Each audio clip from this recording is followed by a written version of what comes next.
You know that your personality profile for this evening was also part of the Presec Brilliant Team. Bro, 2000. Bro, so let him relax, calm down, George. Take it easy, guys. Take it easy. Much, right? I see you guys are on fire. But I understand you. If you're listening to Joy FM, good evening. My name is Odadie Lexis Bill. And my name is Odadie Papa. Gary Al Smith. Odadie My name is Odadie George. No, this is not a market show. Listen. No. This is personality profile. And this evening, tonight, we host a Christian gentleman. Yeah, we're excited. A gentle soul that was groomed under the hardy, resilient baobab tree. A great audacious whose torch continues to burn.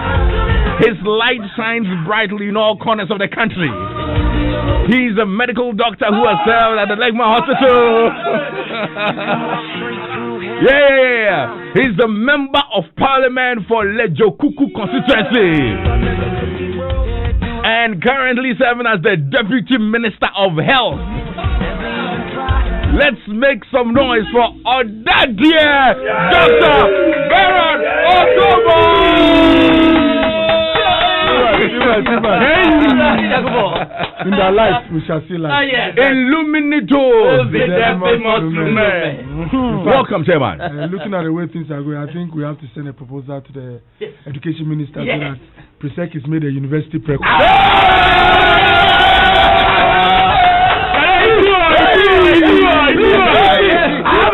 have a name for the school. Thank you. University of Presec, Lagos.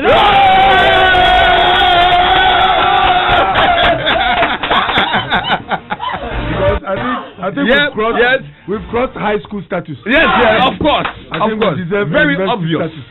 Very obvious. In fact, even if they will not even give us, at least politics. We are more than high school. No.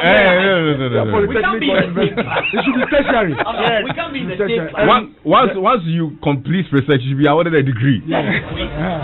Because even those who attended extra classes in Presec, a lot have become ministers. All these guys who are coming to the final vacation school. With your punchline. If those who attended extra classes, they are producing giant ministers, captains of industry, then I think the school deserves a university. Thank you. Alexis, today is personality profile. Let's allow the personality profile. Charlie, thank you guys, man. Great spending time with you. My last question, Lexis, we have so much to say. Yeah. Once we have won the 6, ready for us the whole year. Awesome. Yes. Last one. In the light, we shall see light.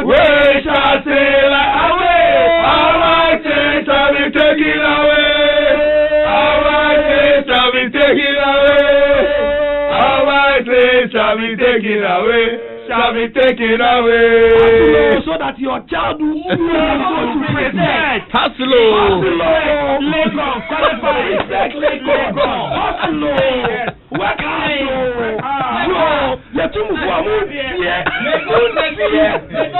that one day your son will be in Presec.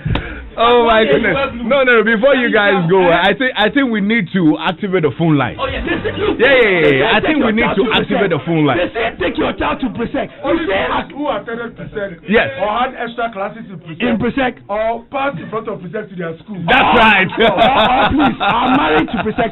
Yes. That's very important. If you went to Presec or you drive past Presec, or you attended vacation classes, or you are married to a Presec, give us a call right now. Hello. Lexis. Yeah. Presec. Lexis, we are happy. Today we got so well. Awesome. My name is Sandra. Sandra, how are you affiliated? Tell us. Hello, Sandra, are you there? Oh, shoot, we lost Sandra. Please, make you not catch them. Philip, they G for there. Every Presby, one for. For they G. Hello. Yes, sir, you're welcome. What's your name? My name is Nuti Fafata.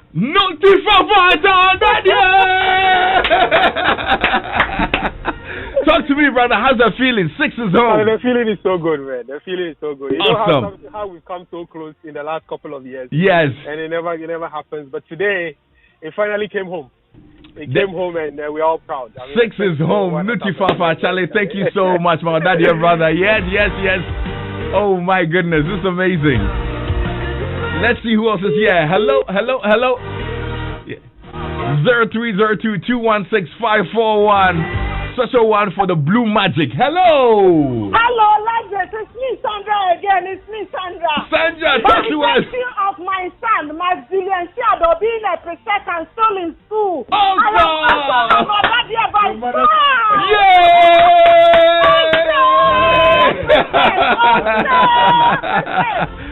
are proud of you. Presec is forever Presec. We are proud of you. Thank you so much. My other boys, whether they like it or not, they will also follow you to Presec. And we are there.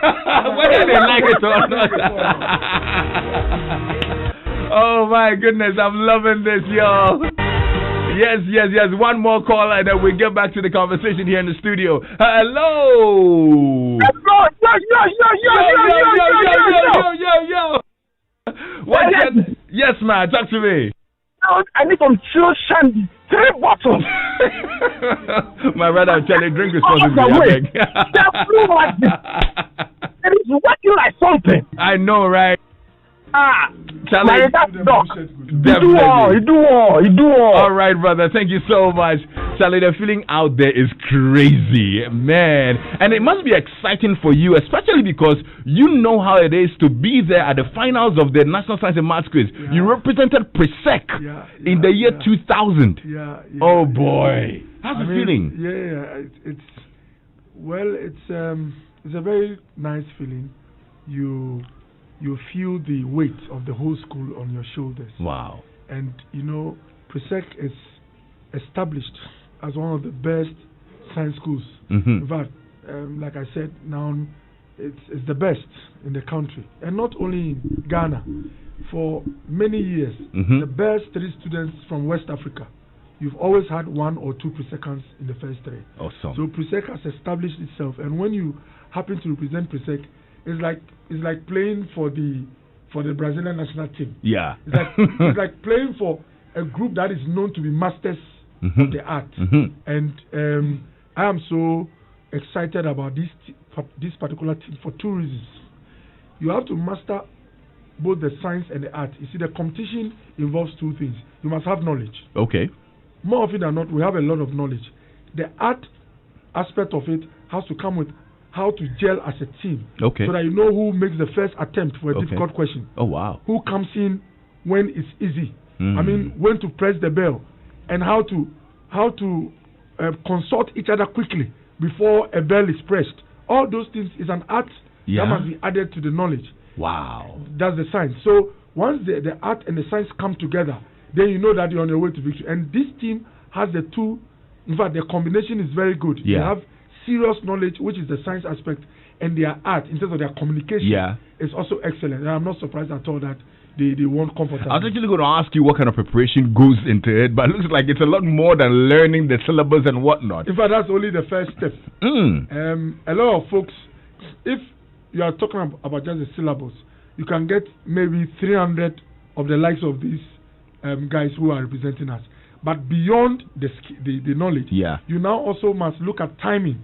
You must be very quick at answering questions.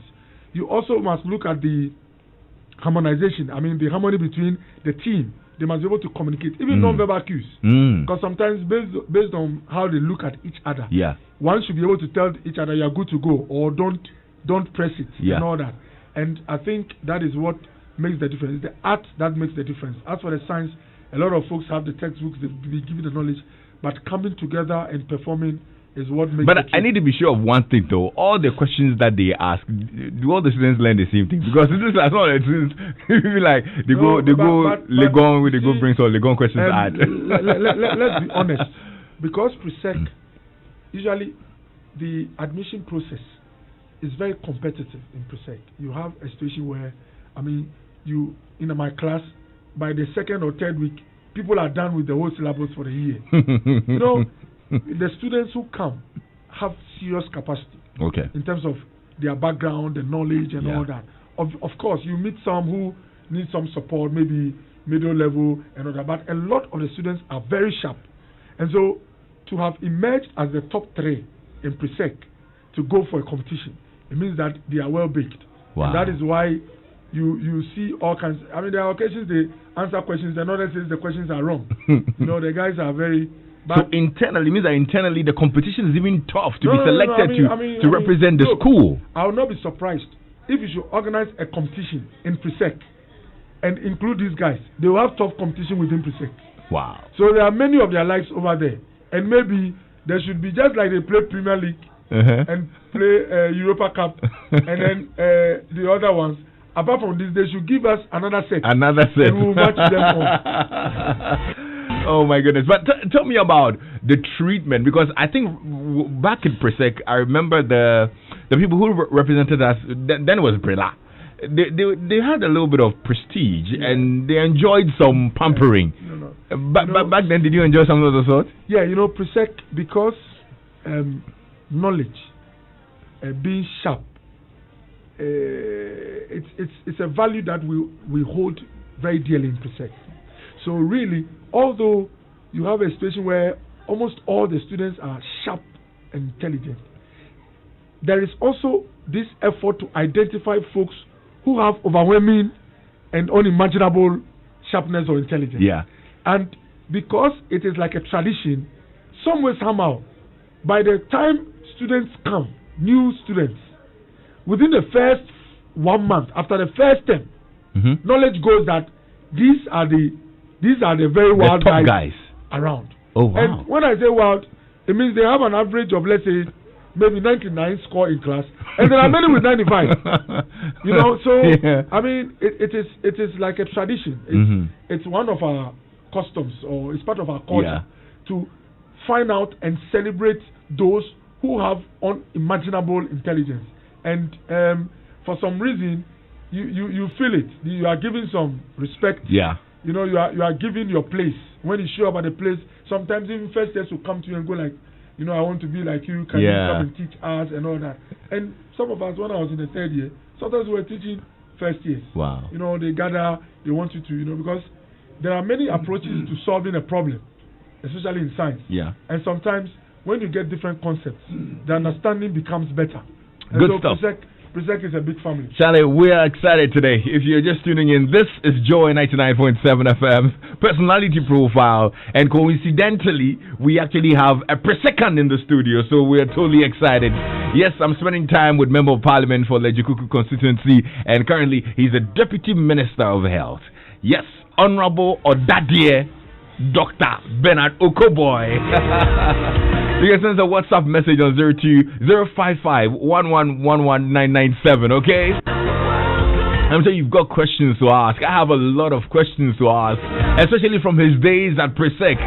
A few years before I got into the school, he was there doing great things, representing Presec at the National Science and Maths Quiz. He's done it all. Before we even get to the Presec story, once again, let me welcome you. I need to welcome you again because of the excitement. I know, right? The show will not follow the normal protocol. It wouldn't. Yeah. But let's talk about work. How have you been? I know you've been very busy running around the country. We're supposed to have a conversation last week, but I hear you are not in town. Yeah. What has been keeping you busy the past couple of days? Yeah, Lexis, you know we are still not in normal times. We are still in a pandemic. By the grace of the Almighty, by the leadership we've had from His Excellency the President, by the hard work of all the team managers, I mean those that I'm working with at the national level, and by the hard work also of our health workers, our COVID situation has been very encouraging. The last time I checked, the whole country, we are doing just about 382 cases, active cases. Wow. And the last time I checked also, the recovery rate is about 98%. 98+% of all our cases have recovered. We've recorded about 306 deaths, unfortunately. And when I checked, we are doing a mortality rate of about 0.6%, one of the lowest in the world. The UK have been doing an average of about 10%. The US has been doing about 4% mortality rate. Italy has been doing about 10%. Most African countries are doing about 3%. 3% meaning for every 1,000 cases of COVID on the African continent, averagely 30 people lose their lives. Wow. But in Ghana, we are doing 0.6%. It means for 1,000 cases of COVID-19, 6 people, unfortunately, may lose their life. And these impressive statistics have been so because as a country, we've been very, very active, proactive. We've been very, very, we've taken on the fight aggressively. We are testing people. We are also, in fact, the last time I mentioned to a friend, he never knew. Once you are confirmed as a COVID case in this country, you get all your treatment for free. From the OPD to the emergency ward to, to the ICU should you get there. We pray nobody even gets the virus. And let me also say that we are appreciative of citizens who continue to wear their mask, to observe the social distancing, and to wash their hands frequently. Lexis, our aim as a country, like the President said the last time, is to have 0 active cases. meaning that is elimination. It means you've gotten the virus out, and that is very much possible looking at the trajectory that we are following now. But that can happen only if we don't give up on the protocols. Yeah. There are some who feel that, oh doc, the situation is so good now that why not take off our mask? Why not have some fun? I tell them, it is when you appear to be having an upper hand in the battle that you have to increase your momentum. Right. So that you crush the enemy once and for all. You don't want a wounded enemy to bounce back, because the injury can make that enemy more fierce. So Lexis, so far it's been good, because of this pandemic. We have to be running for meetings, going for assessments, trying to go on the field and do all kinds of things. But I thank God that He's given us the grace and the energy, and a leader who is also staying. Yeah. No, I need to commend you and the team. We've seen progress, and just like you rightly put it, we need to still be on our guard to make sure we stem it out completely. But let's talk about you and growing up. We'll build it up to Presec, but let's talk about where you grew up. Where did you grow up? Yeah, so I was born. My mom tells me that I was born in Osu maternity home. Born in '82. Okay. 25th of January. And I attended. My mother worked with the armed forces. She was with the Ghana Armed Forces Staff College. Okay. She was a storekeeper there. So I attended army institutions. So my kindergarten was in MATS, Military Academy and Training School. And training schools, yeah. Then I went to Field Engineers, which is also in the barracks, from year 1 to JHS 3. So I attended all my basic education. You didn't talk about dad? Yeah, my dad worked with the Lands Commission. He was, those times I write typist when I'm writing his profession. I don't know whether that is appropriate, but he was those who use the old typewriter. Yeah. So I come from a modest background. My mother was a storekeeper. My father was a typist. My uncles were fisher folks. My grandmother was a fish smoker. So I thank God that my mom worked with the army, and that's why I don't joke with the army. The army gave me the opportunity to attend. It's also a CITO, but because it's a forces school, you get some level of discipline and all that. So I thank God. And then I finished in 97. And by the grace of God, I have head small, so I had 12 ones. Wow. I had always wanted to go to Presec, and thank God, because I had 12 ones, I didn't need to go with anybody to get a slot. Yeah. So I happened to get to Presec. I wanted to go to Presec so badly that when I meet anybody wearing a Presecant shirt in town, I can stop, look at you until you vanish. That's how bad the love was that deep. I'm telling you. In fact, when I see any Presecant those days, if my mom, I go to town with my parents and I see a Presecant, I stop, watch what he's doing. Sometimes I go near, I'm smiling. They go like, "What's the problem?" And I go like, "I'm fine. I just want to, So. Presec, but where did the love for Presec come from?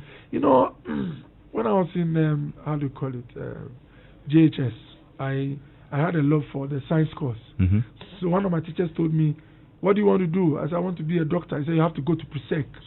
That is where the science students go. That's the best school, and you always have to opt for the best." Yeah. I'm like, then I want to go there, So I started looking for Presec. Sometimes I'll meet someone with something Presec. When I check, they will say it's another Presec. I said, no, they say it's a blue shirt. It's Legon. So I roamed. And so finally, I got to Presec. And when I got to Presec, I was like, wow, I've been told that here, all the guys are sharp. In fact, in my class, I think everybody had 12 ones or 11 ones. So I was told, you don't have to sleep. You have to be awake and learn. So, you try and do your best. Sometimes you wake up at 4, your seniors are not in the dormitory, and you get to the school, the block where you have our classes, and it's like 3 a.m. and the classes are full. So Presec has its unique culture, and maybe that's why those who have been there understand some of these outcomes. Yeah. When this competition and all that, it's a school that has a very unique tradition. Learning is taken to absurd levels, and I try to also get into that culture, and I didn't go to Presec with any textbook. My parents even had to struggle. I actually recall an interview where you talked about how your mom had to sell her utensils and all. Tell me about how you built it up to yeah. So to that. When you come from a humble background, you are very careful. You appreciate the sacrifices that are being made for you. So my mom, when I got Presec, had to, like I said the last time, we had to go to one big woman in the community. My mom packed most of her utensils, very nice, expensive ones. We gave it to them. I was with her. The woman gave us money. It was enough to pay the admission fees, get a trunk, a box, and some items. And I'm a twin. So my twin sister also went to Nungwa Secondary School. Okay. So she also, had to be taken care of. What's her name? Belinda. She's a nurse at 37 Military Hospital. So I got to Presec, and because it's a modest background, all my fees, every time my mom goes for a loan from ADB. So when she gives you the loan, her only comments will be, as you go, take good care of this money. If it gets missing, don't come home again. That's the end. So when you get the fees, you make sure you protect it well. And because I knew the challenges at home, I befriended folks who had parents that could afford textbooks and all that. And I was borrowing a lot of books. And by the time you went to school with no textbook? No. But if you have to get a loan to pay your fees, how do you... last time I went to Kingdom Books, bought a lot of books for my kids. And at a point I started laughing. I'm like, these guys, they are very lucky. Yeah. So I was lucky. I had good friends who came from very endowed homes, could afford books. So I was reading with them all the time. And I thank God that by the time I got to the final year, I was also one of the most outstanding science students. And I was lucky to be selected into the National Science and Maths team. And from Presec, I went to Tech, medical school, did 7 years in Tech. Again, entered, I entered student politics in Presec. Okay. And, you held a position? Yes, I was the SRC Financial Secretary. Oh, wow. Yeah, that was, I think, in the second year or so. And I had to get into the SRC because I saw one or two guys who had become prefects. And I wasn't too sure about their behavior. I knew that they were worried the boys. So I actually got into politics because I wanted to protect the vulnerable. Wow. And that has always been my motivation. It wasn't about the perks of being an SRC executive, because I know back then when you were an executive, you had a special room. You had some Form 1 boys to bring you food from the dining hall and whatnot. Absolutely. I went there because I saw some guys, like I said, I knew them, they were friends, and I knew they were quite, some were cantankerous. The word cantankerous is one of the most used words by a professor, a surgeon who taught me Cape Coast, Dr. Ajibalasare. And when you are not straight, you tell you, hey, don't be cantankerous. And some of the guys I knew were not too straight. I'm like, look, if this guy should be a prefect, then the first years are in trouble. So I said, let me enter and try and compete. And I remember me ask about what a balance sheet is and all that. I had to go and learn economics books and come and answer. Although I was a science student. And my guys were like, yeah, the guy can do the job. And then I succeeded. I was made the financial secretary. And then when we went to Tech, some of my guys came to me and said, look, we have to do politics here in Tech. But in Tech, I didn't want to be at the front because, it was also resource intensive. You needed money.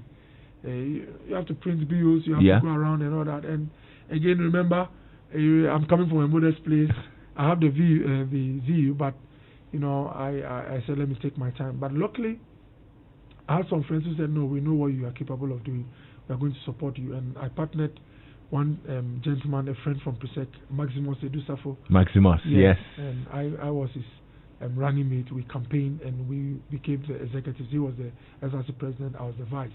That was when Andam was the vice chancellor. Professor Andam. Yeah. So may his soul rest in peace. Yes, may his soul rest in peace. So we finished, and then from... were you a fellow or Conti? Conti power. Conti. Power. In fact, my first hall was Republic Hall, so I'm a Mongo. Oh, okay. And then later I said, no, too prim and proper. You needed some distraction. Yes. But I wanted moderate distraction. If I end up in Katanga, maybe it will turn into another thing. Katanga, you would have turned into me. Yeah, so the hard boys were too much. I know, right? And then finished first 4 years, then went to Confanoche to continue with the clinicals. There too, I competed for Medical Students Association President. Oh, wow. I lost by one of the narrowest margins. I think I lost by 3 votes. I was so sure of winning, but I learned a serious lesson from that election that has followed me and has contributed to my success at the constituency level. I was so comfortable of winning that when we finished the campaign, the day of the voting, I went to my room, I was watching movies and just chilling. You're serious? And not knowing, they took the boxes to one of my, my seniors. They had a room and did whatever they liked with the ballot papers. So the lesson I learned was that until the last ballot is counted, you don't go to sleep. So I remember the last election, 2016, immediately it was 4:50 p.m. I drove my car straight from wherever I was to the collation center. And I sat there as my own agent from 5 p.m. to 7 a.m. the next morning, 14 straight hours. And guess what? I won with less than 1,000 votes. I closed a gap of 13,000 votes difference. The NDC beat us with a gap of 13,000. That was the lead. And it's because of the experience I had at the university in Confanoche that the last ballot counts. It helped me to pass through this. And so one big lesson I've learned is that any negative experience is an opportunity to pick up some tools for greater tasks ahead. And that has been very helpful. Amazing. Now, in all of this, even though you're from a humble background, nothing stopped you. I mean, you always wanted to gun for the top post, whether it was student politics or what was really the driving factor? Well, I let me say that, I'm a guy. I come from Teshi. That's right. I come from the clan, they call it the Bubula clan. Anyone I've experienced tells me straight away that there is a lot of, boldness. Okay. I think that is given to us as a people. You can meet. What was the name of the clan again? Bubula clan. Okay. Bubula. The clan is in Teshi. You have us in La. You have us in Pram. You have us in most of the Ga communities. Okay. And most people who belong to the Bubula clan are very audacious people. They are audacious. They are very brave, and it's a key feature of the clan. But I think, apart from that, I was also raised in the Baptist church. I went to Teshi Baptist. I attended Awana. Anybody who has been to Baptist will tell you they have a club they call Awana, which is an acronym. It's approved workmen are not ashamed. 2 Timothy 2:15. And 2 Timothy 2:15. Yes. Study to show yourself and approved unto God, not being ashamed. Basically, that's what the theme is about. And it's a club that teaches teaches Bible verses. Okay. We are taught to memorize the verses.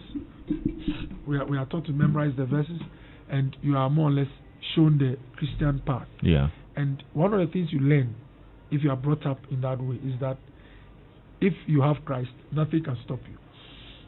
And because, like they will teach you once a kid, because God is your father, everything is available. It will come from other sources, if not from the home. So with these tools, you don't feel like, how do you call it? You don't feel less privileged. You are made to understand that it will come from other sources. The provider is the owner of the world. Yeah. The owner who created all things. And I think there's been moments where people ask me, where is this confidence coming from? And it's because of the divine or religious aspect. Yeah. That he knows the end from the beginning, and he will find a way to make sure that things work. Have you had a moment where you have lacked it? Do you recall any moment that you actually lacked it and you... As a human being, I remember I've had occasions where I go down, like when I lost this election by 3 votes. For like a week. I was very weak. You can't eat. You are imagining the things that could have been done right. You're trying to play back the hands of time and all that. So I've had my low moments. But again, like I say, I remember when David came back from a war and everything was gone. The Bible says that he encouraged himself in the Lord. He picked up things again. So I think basically the lesson is that until you lose your breath, anything can change Yeah. for the better. And so we shouldn't give up. Amazing lessons here on Personality Profile this evening. If you just tuned in, I'm spending time with Deputy Health Minister Dr. Oko-Boye, and a proud Odadie. Yeah, a proud Odadie. He belongs to the 6th clan.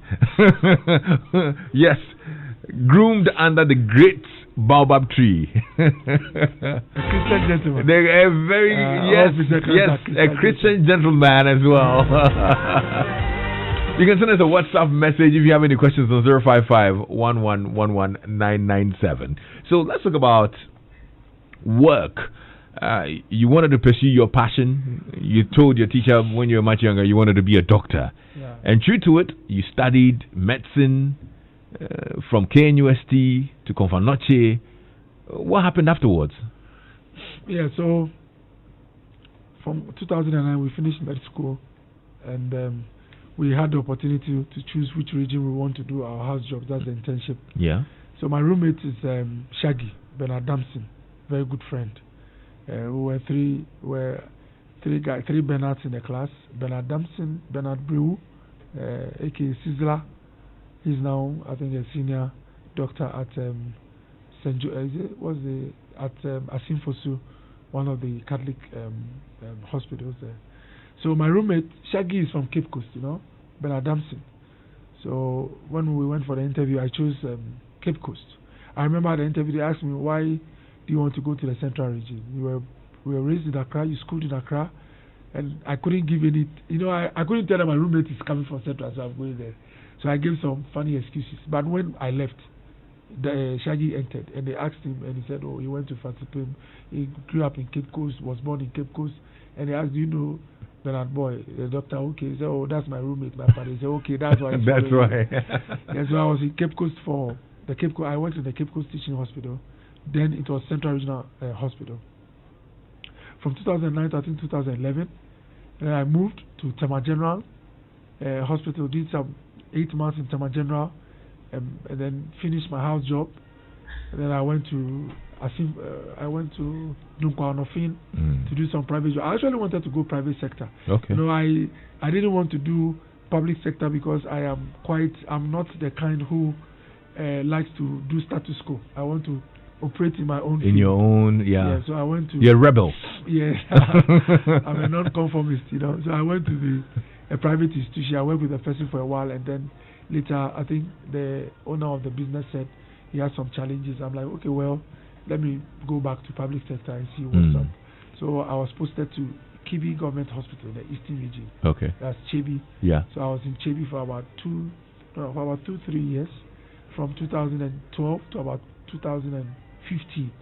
Yeah. And whilst there, I took in between, I had some leave and did some master's program in Hamburg in Germany, Master of Public Health at the Hamburg University of Applied Sciences.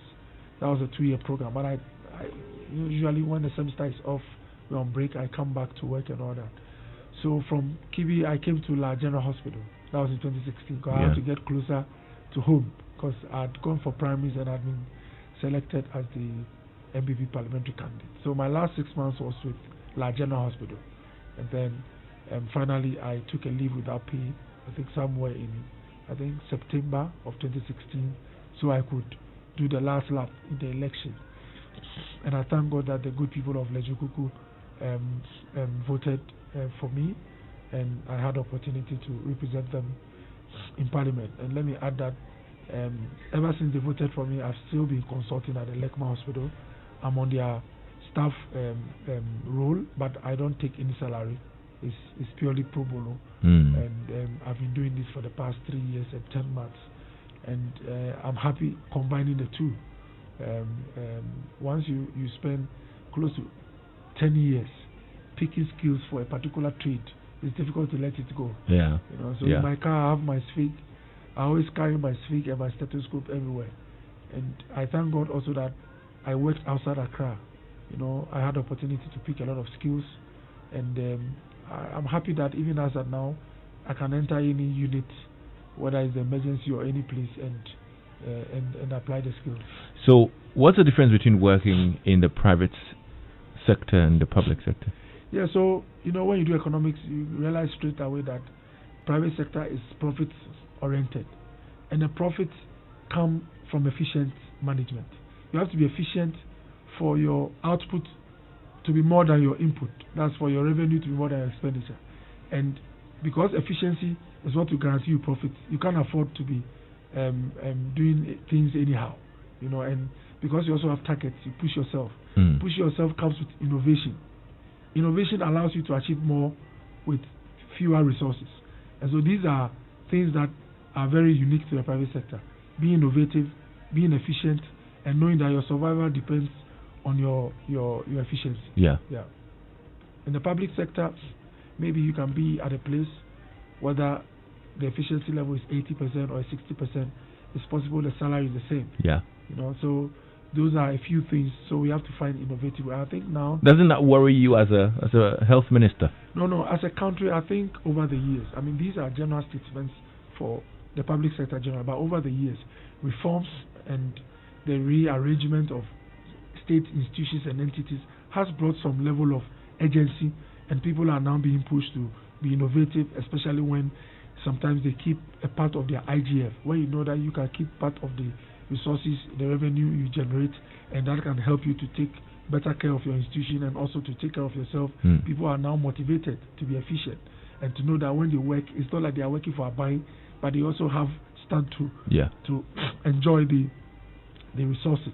And so it's a process. But like I said, in the private sector, it's either you are innovative or you vanish. In economics, they call it creative distraction.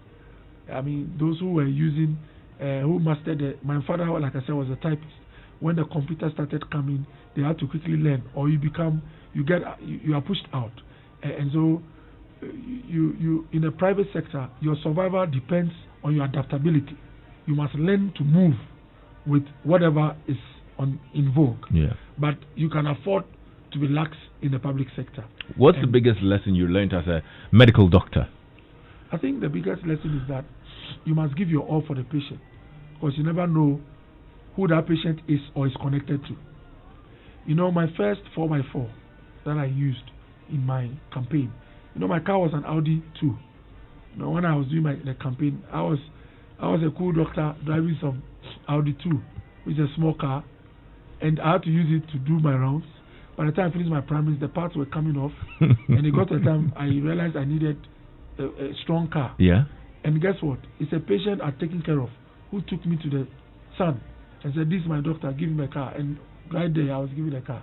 Wow. Yeah. So, and I remember there were other patients who connected me to people. Even, you know, I've had patients in Chebi who are highly related to His Excellency. Wow. Yeah. You know, so. I was actually going to ask you whether you actually came across, His Excellency in Chebi. Yes, I had the opportunity to meet him. I remember there's one of, I'll not mention his name, but he has this very interesting guy who is a nephew of the president. And he's everywhere in the community. And one time he came, I took care of him, and he was like, "Doc, you have to come home and see Nana. You have to come home." I'm like, "Okay, no problem. When Nana comes, let me know." Those times he'll go like, "Nana will come." So one weekend, he called me, "Doc, why?" And I was like, "Oh, me fear, Nana, Nana." You know, and I remember I went to the president's then our candidate. I went to his house in Chebi, and then the guy was like, "Doc, Chebi doctor, transi." Why? I'm like, "Okay." And then that was your first meeting? Yes, that was my first meeting. Then I was there for some time. Then the president was doing something, and then he came and said, "Doc, then show away." Then he went in. He said, "No, Chebi doctor." And the president came and took. And you see, this is an interesting guy that you wouldn't know it's related to such a person. But because I give my all to every patient, he came to me and said, "You don't know me, but I have a big uncle." And when he mentioned it, I said, "Oh wow, that is also a family I belong to." You know, so I think the biggest lesson I learned is that, and it gave me compassion. See, that's why the last time I had this video, my interview on another station that went social media. Yeah. Compassion is more powerful and more important even sometimes than capacity or knowledge, because compassion can drive a person beyond his boundaries. As a doctor, you can come to work at 8 a.m. and maybe you should close at 2. But would you drive home when at the car park a mother rushes with a child that has gone unconscious, still wearing school uniform? So one thing I learned from giving all to the patient is compassion, where you put yourself in the person's shoes and you are driven by the heart and not only the mind. Because the mind will do what has been regulated and scheduled, but the heart will go outside the boundaries that is allowed. And that is something I learned in my medical profession, which has helped me in my politics. Because there are people I've encountered who tell me that I'm following you because you have a good heart. And don't make the mistake. People can tell a good heart. And when I say a good heart, I mean going the extra mile to try and be of help. Amazing. Yes. Has politics been all that you thought it would be? Wow. Politics. You know, I wouldn't tell my kids to go into politics unless they want to do. Why? Because there are things that I've been able to survive or to withstand in politics. I don't know whether my kids can have that strength. But all I can say is that... Things like what? Yeah, well, I think maybe there's a good reason why most politicians write their memoirs when at the latter stage. Because it's an unfolding is it drama or play that you can't say things from the beginning. But all I will say is that there are so many things involved. There are high moments, there are low moments, there are surprises, there are outright predictions that happen. There's intense competition in politics. What even makes it more unique is that the competition is also not too obvious, but it's sublime. You know? So you also must have a heart for the very unexpected. And when I say unexpected, the worst can happen. The worst can happen, and you still need to pick up the pieces and keep on. I'm trying to understand it. Okay, I mean, I understand your. I have patience for your memoir. I have patience, but I'm trying to understand it. So tell me, what's probably your highest moment in politics?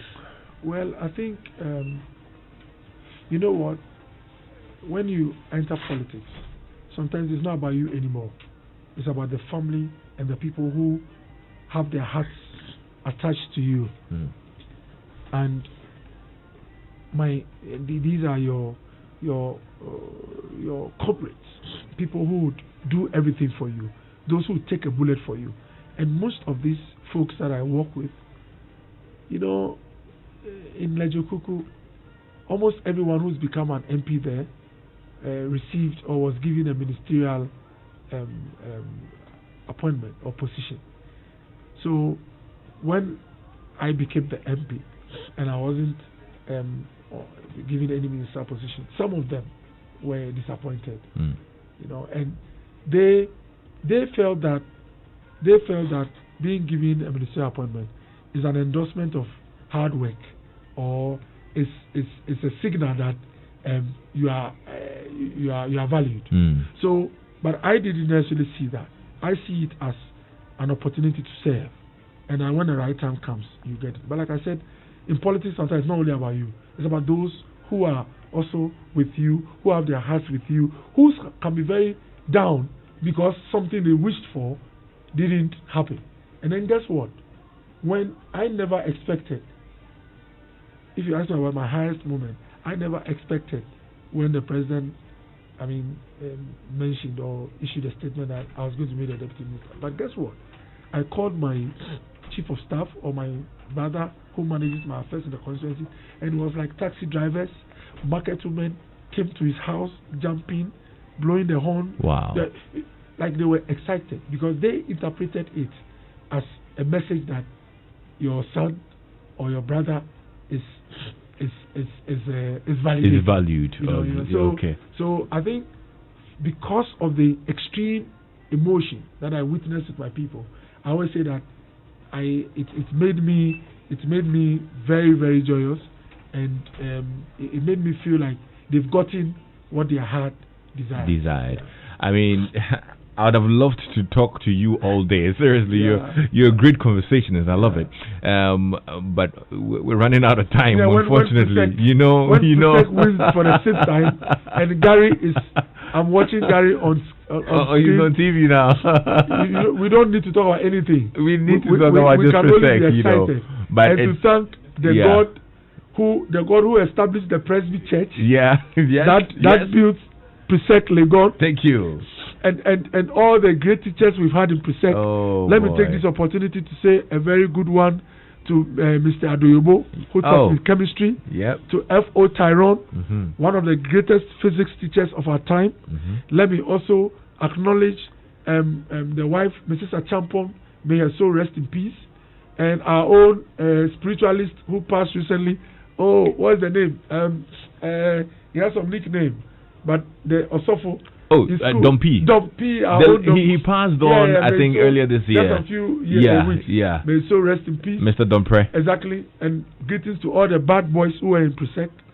The very bad boys. the moderately bad boys. The good guys too who were in Presec. And greetings to all the guys who made Presec hell. The guy who, in fact, made me not want to go to Presec was my hall prefect. As for him, what did you do for him? What did you do? What's his name? He made life very difficult. Yes, is it Topyanka? Is it Top? Yes, Topyanka. Still, if I meet him, I have a grudge with him. Why? What did he do? No, child, the guy always punishing us. Topyanka. Oh, not good at all. Greetings to all these guys. We miss them. There are lots of very interesting messages here. Lexis, I'm an NDC sympathizer, but I'll vote for Oko-Boye for the MP and give the other one to John. So I'll do John Boy. Anyway, I'm also a proud Presec, and I'm proud of our boys today. Thank you, Lexis. And special greetings to Ice-T. Ice-T is Alfred Asari. He was my senior in Presec. Okay. But in my team in the constituency, he's part of my team, my IT and my security team. Amazing. He's been very, very wonderful. He just sent me the name of the guy I don't want to hear at all, Top Yanka. The guy was bad. He was a very... We need to find him. We need to find him. Wicked, but Top Yanka was... No. Very... The guy will not smile. Every day you have to scrap bathroom to watch Charlie. I'm going to make sure we get you to meet him. So Agomo, Nayo and the team on the Presec executive page. Ice-T, Fred Ohinasari. Also Ice-T, he was very nice in school. Still nice. Topyanka, not nice at all. We need to find Topyanka, please. If you know how we can find him, let me know so I can get him to meet Dr. Oko-Boye. It's been great spending time with you. Your story is totally amazing. I just got a message from Mai in Teshi who says the doctor's story has motivated me so much. Can I talk to him after the program? I am very sure you can. Victoria from Teshi also says congratulations to Dr. Oko-Boye. I admire him so much. How do I get in touch with him? A lot of people want to get in touch with you. How do they do that? Yeah, so I have my Facebook page is Dr. Oko-Boye. Okay. There are some other ones that are people try to do fake ones. Okay. But I think mine has about 48 or 49,000 likes. Okay. And I mean the poster you see is the same. Is the same one with you. Okay. And when you put your details there, I'll give you someone to talk to. All right. Thank you so much. Great spending time with you, Lexis, my Otadia brother. You're also doing well. Thank you so much. You've been burning all over. In fact, so far, it looks like Presec is taking over multimedia, and we have to find a way to do it completely. We have taken over completely. Those who didn't attend Presec